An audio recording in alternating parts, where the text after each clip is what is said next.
Welcome, chosen ones. When the noise around your name keeps echoing long after you've stepped away, it's rarely about what you did. It's about what your presence revealed. There's a pattern most people are too uncomfortable to admit.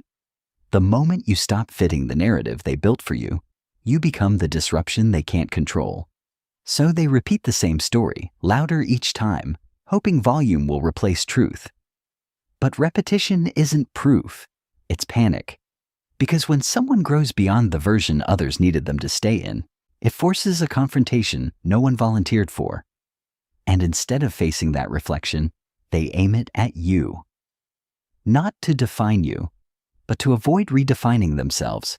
Here's what rarely gets said out loud but shows up everywhere. People don't resist you because you're difficult.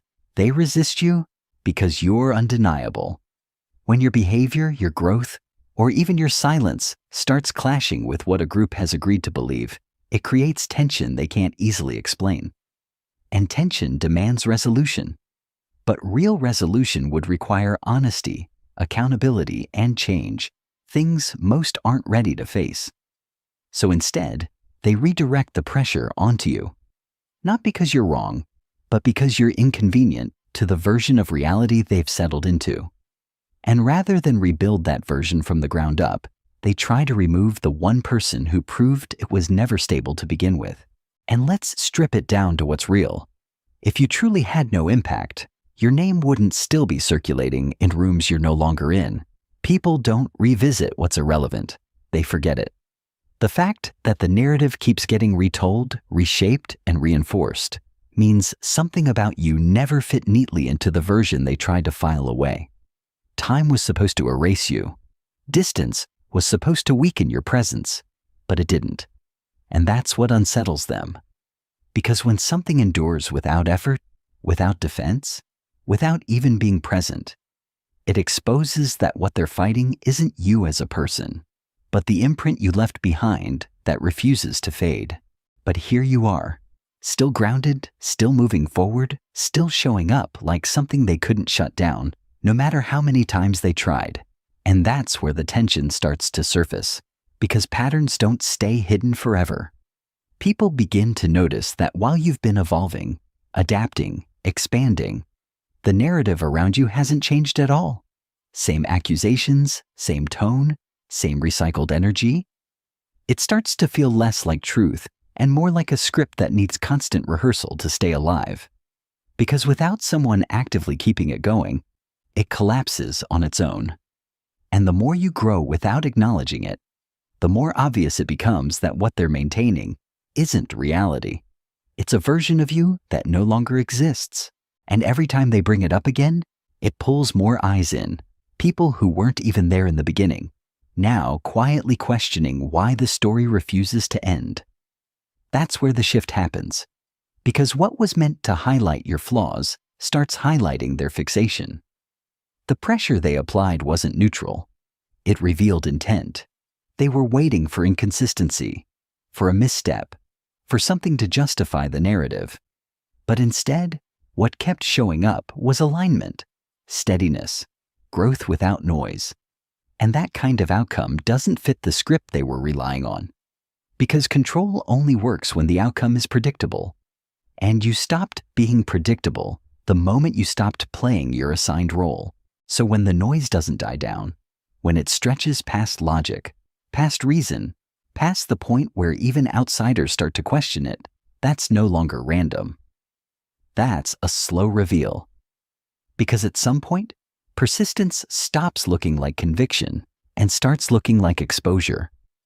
They thought time would validate their version, that distance would erase your impact. Instead, time kept peeling back layers they didn't expect to show. And now, they're left watching something unfold that they never prepared for. The quiet understanding that you weren't the issue they tried to define. You were the mirror that made the real issue impossible to ignore. And yes, people rally quickly when there's someone to point at.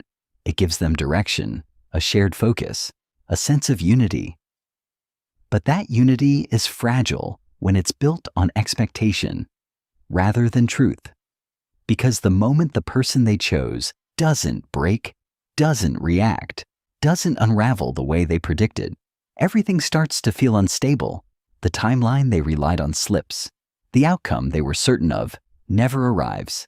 And suddenly, what once felt like power turns into uncertainty. Because it's one thing to stand together against someone. It's another to face the quiet realization that the person you built that unity around was never designed to collapse in the first place. Before we move on, I would like to remind you to support the mission by subscribing to the channel and liking this video to amplify our light. Don't forget to comment below with your thoughts to join the conversation and share this message with another chosen one who needs this today. Your support fuels this sanctuary. Hit the bell and join the movement. Now, LWT, URS, Carry 1. Number 1. What looks like relentless criticism isn't rooted in hatred. It's the aftershock of losing control. In the beginning, they had structure. They defined the narrative, assigned meaning to your actions, and shaped how others were meant to see you. It was organized, contained, predictable. But once that structure started to crack, once people began noticing inconsistencies, the energy shifted. What you're seeing now isn't strategy, it's reaction. A scramble to restore something that already slipped out of their hands. Because when control over perception is lost, the only thing left is urgency. And urgency always exposes what control was trying to hide. As long as the version of you they created went unchallenged, everything flowed easily for them. The environment echoed their claims, reinforced their tone, and carried the weight of proof they never had to provide. But then something subtle disrupted it, something they couldn't control or silence. Time started revealing inconsistencies. Your actions didn't align with their accusations. Your results didn't reflect the limitations they placed on you. And without needing to defend yourself, you moved in a direction that quietly dismantled their narrative, not through confrontation, but through contradiction. Because nothing destabilizes a constructed story faster than a reality that refuses to match it. That's when certainty started slipping and urgency took its place. Because when a narrative weakens, it rarely gets abandoned, it gets repeated. Louder more often, with less substance behind it. You can tell the shift when nothing new is added, only recycled.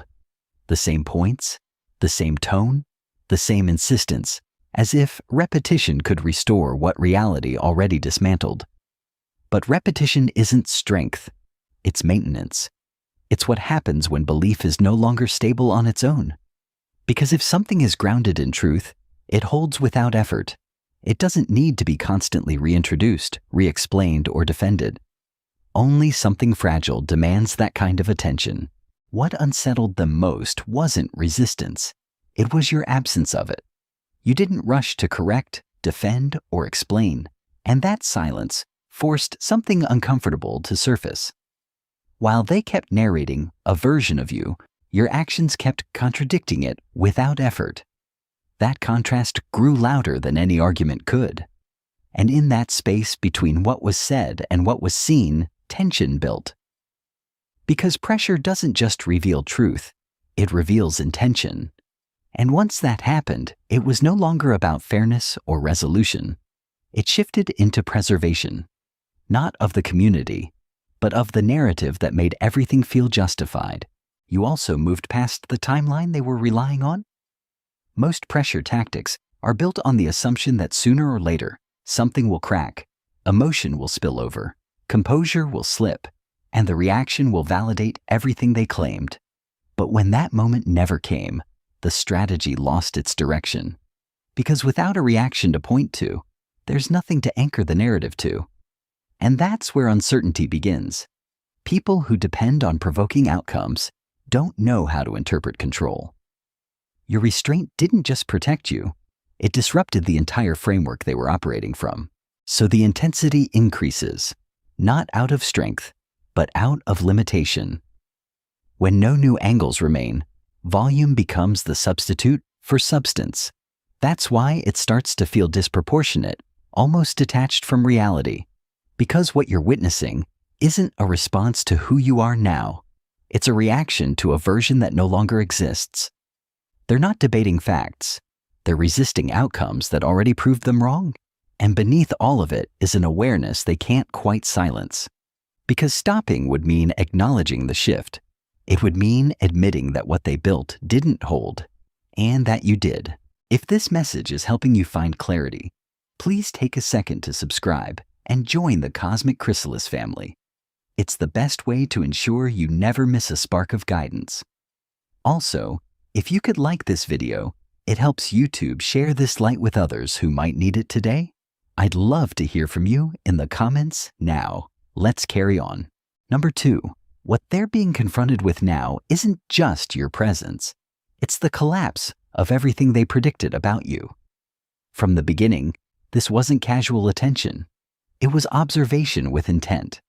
Every move you made was measured, every silence interpreted, every moment cataloged to fit a conclusion they had already decided on.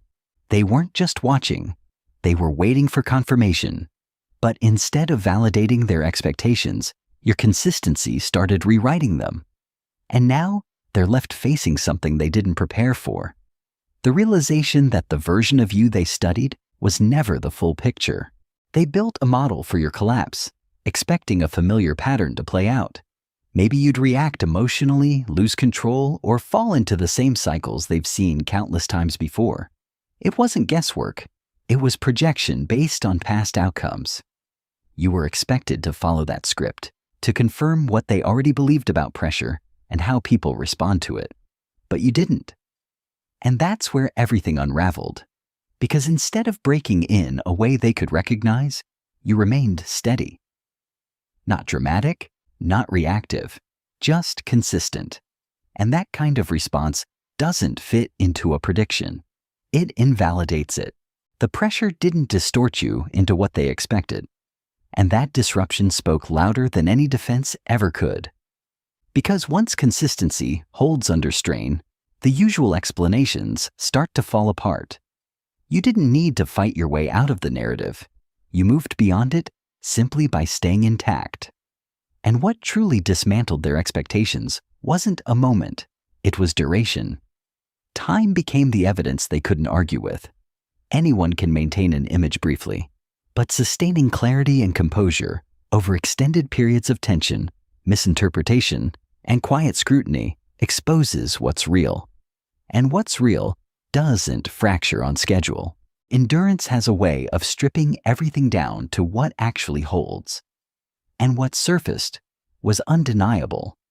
The version of you they were waiting on never showed up. No breaking point they could highlight. No moment they could frame as proof.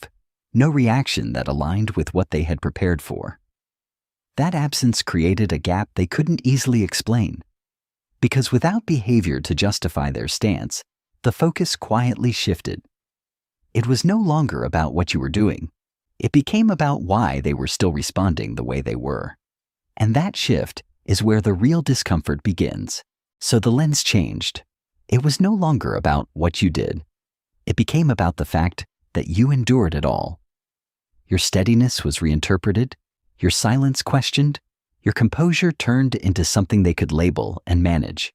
Because when something can't be broken, it has to be redefined. That's the fallback. Not to understand it, but to contain it. And that shift reveals everything. Because if your endurance had truly been flawed, it wouldn't need to be recast. It would have exposed itself. But it didn't. And that's what makes it difficult to confront. Endurance stands on its own. It doesn't argue, it doesn't explain, it simply remains. It just continues, quietly, steadily. And with each passing moment, the narrative built against you loses more ground. What was supposed to expose your weaknesses ended up spotlighting the limits of their perspective. You didn't need to push back or correct the story. Your refusal to fit it did that on its own. And that kind of contradiction doesn't fade. It lingers. Because once people witness consistency where collapse was expected, it reshapes how everything before it is understood. Especially for those who were paying the closest attention. Because they can't go back to believing what no longer aligns with what they've seen. Quick reminder to like the video and subscribe if you're finding value. It's the best way to support cosmic chrysalis and stay aligned with this energy. Number 3, the escalation wasn't random. It was triggered by what your presence started revealing beneath the surface. Every environment has an unspoken structure, a quiet order that determines who is supported, who is overlooked, and who is expected to carry the weight. It works smoothly as long as no one disrupts it, but the moment someone steps outside their assigned place, even unintentionally, those invisible lines become visible, and that visibility creates discomfort. Because once people start noticing how the system actually operates, it stops feeling neutral and starts feeling intentional. The moment you stood in your own lane without adjusting to fit expectations, the structure beneath everything started to shift. Not because you attacked it, but because you didn't participate in maintaining it, and that absence of compliance made the imbalance harder to ignore. You didn't need to point anything out. The contrast did it for you. Suddenly, it became clear who could stumble and still be supported, and who was expected to be flawless just to be tolerated. And once that difference is seen, it doesn't quietly disappear. It lingers, forcing people to question what they once accepted without thinking. They started seeing the difference: who could move freely without scrutiny, and who was measured at every step. And once that contrast becomes visible, the structure holding everything up doesn't feel as solid anymore. That's when the pressure begins to build, not to create balance, but to re-establish control. The response wasn't rooted in personal dislike. It was functional, an attempt to realign what had shifted, to place you back into a space that felt more predictable to them, without ever acknowledging that such positioning existed in the first place. When that pressure failed to redirect you, irritation started to surface, because you continued moving in a way that didn't align with the role they had quietly written for you. You weren't shrinking, adapting, or signaling compliance in the ways they expected, and that alone made the structure feel harder to manage. But what intensified it even more was the unintended response from others. People began to engage with you differently, more openly, more naturally, without following the same unspoken rules. And that shift, subtle as it was, made it clear that control was never as fixed as they believed. People started tuning in, not because you pushed for it, but because your consistency cut through the noise people were used to following. It interrupted that automatic alignment, that quiet agreement to go along without question. And when attention gathers naturally like that, without approval, without structure, it unsettles the system. Because influence, in their view, is supposed to be assigned, controlled, filtered, not discovered, not felt. So the response intensified, not just to challenge you, but to signal boundaries to everyone watching, to remind them where attention is supposed to go, even if by then it was already shifting. This is what unfolds when someone refuses to shrink into the space they were quietly given. Systems aren't always built to uphold what's true. They're built to preserve what's familiar. And the moment that structure is exposed, attention shifts toward the one who revealed it, not the imbalance itself. What started as subtle tension turns into active management. But here's the part they didn't anticipate. The more they tried to contain you, the more visible everything became. The contrast sharpened. It became obvious who was shielded without question and who was scrutinized without reason. And once that clarity sets in, it doesn't fade. It forces people to see what they once overlooked. The structure exposed itself without you having to tear anything down. You didn't disrupt it, you illuminated it. And once something hidden becomes visible, it can't operate the same way again. Power relies on being unquestioned, on blending into the background so no one looks too closely.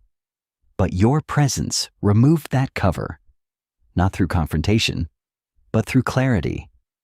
And clarity shifts everything, because it forces awareness where there used to be assumption. That's why silence around you was never an option. It wasn't what you said. It was what became obvious when you were there. If this resonating with you, claim it. Subscribe and like to stay aligned with the energy of winning. God has chosen this path for you. Don't walk it alone. Join the mission. Now let's move on with the fourth point. Number 4, they're now facing the weight of everything they once said so casually. In the beginning, their words carried confidence without consequence, statements made freely, assumptions delivered as fact, all without the expectation that they would ever be revisited. It felt temporary, almost disposable. But time has a way of preserving what people think will fade. Patterns start aligning, contradictions begin surfacing, and what was once said in passing starts forming a record. And that's where the pressure shifts. Because it's no longer about convincing others, it's about reconciling what was said with what actually unfolded. Things don't vanish the way people assume they will. Words linger. Reactions leave impressions. And over time, those fragments start connecting into something undeniable. What's pressing in on them now isn't anything you said back. It's the alignment you maintained. Because when past claims are placed next to present reality, the gaps become visible. What once sounded confident now feels overstated, reactive, even disconnected from what actually unfolded. And that contrast doesn't need to be pointed out. It reveals itself. The version they pushed depended on a breaking point that never arrived. No downfall, no unraveling, no moment they could point to and say it all made sense. And when that absence became undeniable, the direction shifted. The focus turned inward, though not by choice. What once pointed at you started circling back toward them. That's when the tone changes, not openly, but subtly. Through revisions, softened claims, and carefully adjusted language, you'll hear things reframed, intentions reworded, context suddenly emphasized. But those aren't clarifications. They're attempts to create distance from something that no longer holds up under scrutiny. They're not clarifications, they're exits. When the pressure closes in, people don't always own the contradiction. They soften it, stretch it, reshape it until it feels less precise. But the more consistent the timeline is, the harder it becomes to blur. Because every attempt to shift the meaning draws attention back to the original intent. And that's the tension they're sitting in now. They can't question your consistency without exposing the gaps in their own. What once felt easy to say now carries consequence because it didn't disappear, it stayed. And when words remain, they don't just exist, they start to weigh something down. Records don't need a voice to be heard. What was said, when it was said, and how often it was repeated, begins to form something that speaks on its own. No emotion, no bias, just alignment or contradiction. And that's where the shift becomes unavoidable, because you didn't have to chase proof or defend your position aggressively. The pattern built itself over time. Every repeated claim, every consistent angle, every moment they chose to revisit the same narrative added another layer to it. And now what sits in front of them isn't your rebuttal. It's the accumulation of their own actions, quietly outlining a story they can no longer fully control. Every repetition doesn't reinforce their position. It deepens the record. Each exaggerated response widens the gap between what's being claimed and what's actually visible. And when that gap becomes too obvious to ignore, the reaction shifts. Being cornered doesn't always show up as silence or admission. It often shows up as intensity, as dismissal, as attempts to make the entire situation seem irrelevant or unreliable. Because if the evidence can't be erased, the next move is to question its validity, not to resolve the truth, but to avoid being defined by it. But underneath every reaction, every deflection, the same reality remains. What was said before hasn't disappeared. It's still there, unchanged, unmoving. And it doesn't need to be explained or reinterpreted to be understood. It stands on its own, quietly challenging what's being claimed now. Because when past words collide with present outcomes, one of them has to give. And what's becoming clear is that the version they relied on can't hold up against what's been consistently revealed over time. Number 5, what looks like unity isn't always connection. It's alignment built around a common target. From the outside, it appears structured, consistent, even loyal. But that cohesion isn't rooted in shared values or understanding. It's held together by focus, by having something or someone to point at, and as long as that focus remains, the group seems stable. But remove it, and the structure starts to loosen, because what looked like strength was never built to stand on its own. They seem unified, almost synchronized, like everything they do follows a shared direction. But when you look beyond the surface, the pattern becomes clearer. What's holding them together isn't genuine alignment. It's dependency, a reliance on maintaining the same narrative so nothing underneath has to be questioned. Their connection isn't built on truth or mutual growth, but on preserving a version of events that keeps everyone comfortable. And the moment that focal point disappears, so does the structure. Because without someone to project onto, they're left facing what they were avoiding all along. You became the point everything quietly revolved around. The moment you stepped outside their influence, the stability they relied on started to weaken. What once sounded unified now carries hesitation. Conversations lose their certainty, small disagreements surface, and connections that felt solid begin to show conditions. Loyalty shifts from natural to strategic. And without that constant focus on you, the structure struggles to hold its shape. Because what kept them aligned was never truly internal, it was external. And once that anchor is gone, the cohesion they depended on starts to unravel on its own. That's why it doesn't stop. It can't. Not without consequences they're trying to avoid. This isn't about you as a person anymore. It's about maintaining something that only works as long as you remain the focus. And the irony is unavoidable. What was meant to reduce your presence ended up reinforcing it. Every attempt to challenge or contain you pulled more attention to the imbalance itself. Because their sense of unity wasn't built on strength, it was built on contrast. And without the version of you they depended on, that contrast disappears, along with the structure they were trying to protect. And as you continue moving, without aligning to the story they built, something becomes impossible for them to ignore. The stability they thought they had isn't self-sustaining. It depends on you being cast a certain way. And without that, the cracks don't stay hidden. You didn't initiate the tension or force anything into the open. You simply didn't conform to what was expected. And that alone brought clarity. Because when someone remains grounded, while everything around them starts shifting, it reveals where the foundation was never solid to begin with. Their bonds, their roles, their sense of loyalty. All of it leans on having someone to oppose. Take that away, and the structure turns inward. And that's the part they're trying to avoid. Because without a common target, what's left has to be examined on its own. The intensity, you see, isn't strength, it's reinforcement, a constant effort to keep the appearance intact. But the more it's pushed, the more transparent it becomes.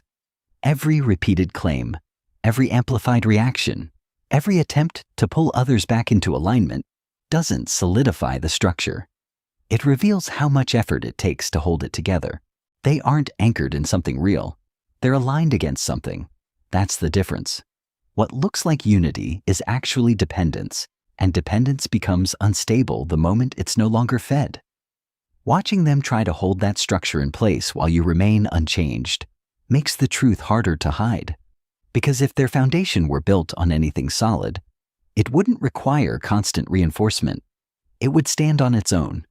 But instead, it reacts, adjusts, and scrambles, revealing that it was never about values or integrity to begin with. It was about maintaining a system that only works as long as someone agrees to carry the weight of it. We have reached the end of today's video. If this message brought you value, or if this frequency reached your soul, subscribe to Cosmic Chrysalis and like the video now. Stay aligned with the energy of a winner. This path was designed for you by God. Emerge and God bless you.